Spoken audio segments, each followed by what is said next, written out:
Salut tout le monde et bienvenue dans cette revue de presse du mercredi. On démarre dans la douleur malheureusement avec l'élimination de l'AS Monaco dès les playoffs de cette Ligue des Champions, nouvelle version. Ça fait mal titre Monaco matin après le match nul 3-3 synonyme d'élimination face à Benfica. Le journal L'équipe de son côté parle d'un immense gâchis et vu les occasions monégasques, les joueurs d'Adi Hutter peuvent avoir des regrets. Néanmoins le symbole de cette élimination en 16e de finale c'est la défense fébrile de Monaco. C'est tous les journaux elle ironise le quotidien pour parler des portes ouvertes dans l'arrière-garde monégasque qui a offert 2 buts sur 3 à Benfica, dont un penalty encore une fois. Au Portugal, on savoure cette fin heureuse, la preuve avec la une de record. Bon, en attendant ce soir, on aura assurément un club français en 8e de finale comme l'écrit l'équipe, et sauf surprise énorme, ça devrait être le PSG. Après le succès 3-0 à l'aller, Paris a pris une option quasi définitive sur la qualification, et il n'y a plus qu'à finir le travail ce soir. Un petit mot Ligue 2, le Stade Malherbe de Caen, club qui est la propriété de Kylian Mbappé, a officialisé hier le départ de Bruno Balthazar. C'est Michel Derzakarian qui le remplace avec la mission de maintenir le club normand. D'ailleurs, on vous a fait une vidéo dimanche dernier sur la situation catastrophique du Stade Malherbe de Caen qui est dernier de Ligue 2, vient d'enchaîner 9 défaites de suite, mais surtout sur le silence total de Kylian Mbappé et ses associés qui n'ont pas pris la parole depuis longtemps.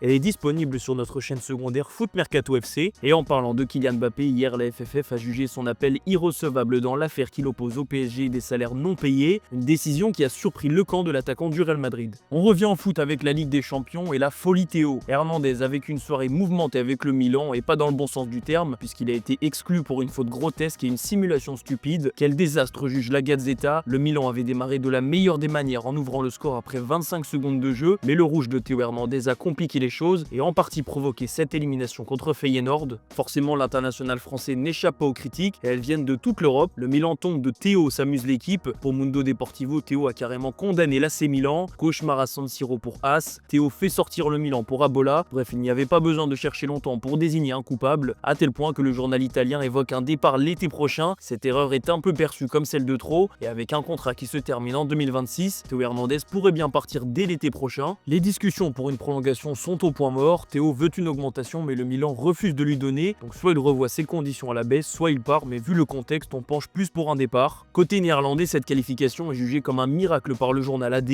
surtout après l'entame de match catastrophique du Feyenoord de Rotterdam. L'autre désillusion de la soirée pour les clubs italiens, c'est l'Atalanta Bergame. La Gazzetta parle d'un cauchemar. Surpuissante en Serie A, l'équipe de Gianpiero Gasperini a encore été battue par Bruges, cette fois à domicile. Défaite 3-1 et même l'entrée de Lookman, buteur mais aussi auteur d'un penalty manqué, n'aura pas suffi. A noter l'expulsion hallucinante de Raphaël Toloi qui a totalement craqué, ce qui a donné une image assez drôle. Ces Brugeois sont fous, titre l'équipe. Les Belges ont une chance sur deux de retrouver Lille en 8e de finale. Direction l'Espagne où le grand classique du soir a lieu. Match retour entre le Real Madrid et Manchester City, une semaine après la victoire au bout du suspense des Madrilènes en Angleterre. Marca veut une autre nuit comme la semaine dernière avec au bout du succès un Real qui est forcément favori à domicile. L'équipe parle de quitte ou double en mettant en avant Kylian Mbappé qui est de retour en très grande forme depuis quelques semaines. L'ancien du PSG sera à suivre de près ce soir, lui qui a déjà marqué la semaine dernière contre City. En Angleterre forcément le match n'est pas perçu de la même manière. Pep Guardiola a été clair, nous devons être parfaits. Manchester City a besoin d'un exploit pour se qualifier, voire d'un miracle comme le titre le journal catalan Sport. Pour aller faire vaciller le Real Madrid, les Sky Blues misent sur les plus anciens du vestiaire qui sont clairement en dessous cette saison, mais la victoire écrasante face à Newcastle samedi dernier a confirmé le retour en forme de City, notamment avec le triplé d'Omar Marmouche. Il y a un autre match ce soir avec des clubs anglais, c'est Aston Villa-Liverpool. Choc anticipé de la 29e journée, l'occasion pour Arne Slot de reprendre un peu de confiance dans le jeu vu les dernières prestations moyennes des Reds. Petit mot rapide aussi sur le Bayern Munich qui a décroché sa qualification dans le temps additionnel face au Celtic Glasgow grâce à un but d'Alphonso Davies. La mauvaise nouvelle de la soirée pour les Bavarois, c'est la blessure d'Harry Kane qui est sorti à la mi-temps. Vincent Kompany a été honnête,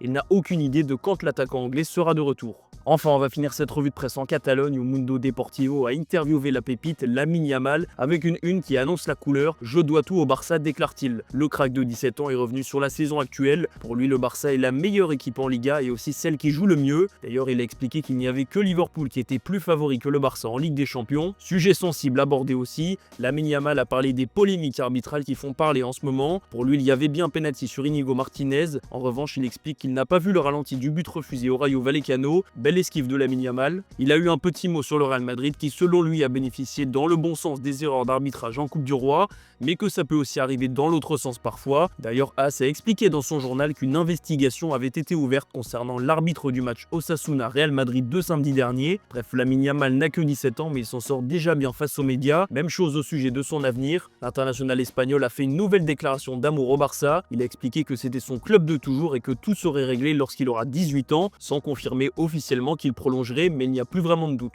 Yamal a rappelé que le Barça était le seul club dans lequel il avait joué depuis ses 7 ans, à tel point qu'il se voit bien y rester toute sa carrière. Voilà, c'est la fin de cette revue de presse. Merci de l'avoir suivi et on se donne rendez-vous dans l'après-midi pour le JT Foot Mercato.